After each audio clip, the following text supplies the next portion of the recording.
So we're here at the Joinery, and beside me is a model of a rain garden that was constructed by the former Adelaide and Mount Lofty Ranges Natural Resources Management Board, now known as the Green Adelaide Board. So I'm just going to take you through a few of the components of the rain garden. This one is purely the filter media component. So the water will flow into the top of the rain garden, normally from a stormwater inlet or a downpipe. This one only collects the water that falls on it. A normal rain garden would collect up to 50 or more times its area. So the water will come into the rain garden.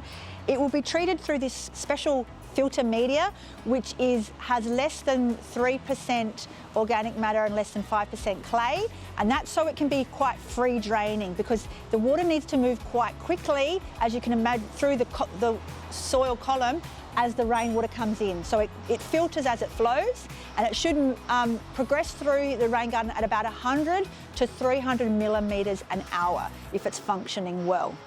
So this second layer of the rain garden is called the transition layer, and it's effectively just washed sand. And that is, the purpose of that layer is to be a barrier between the soil filter medium and the aggregate in the base of the rain garden. So this aggregate, you can imagine it's stone, there's lots of voids between the stones, and in those voids the excess stormwater is stored to benefit the plant's growth in between rainfall events in Adelaide during summers.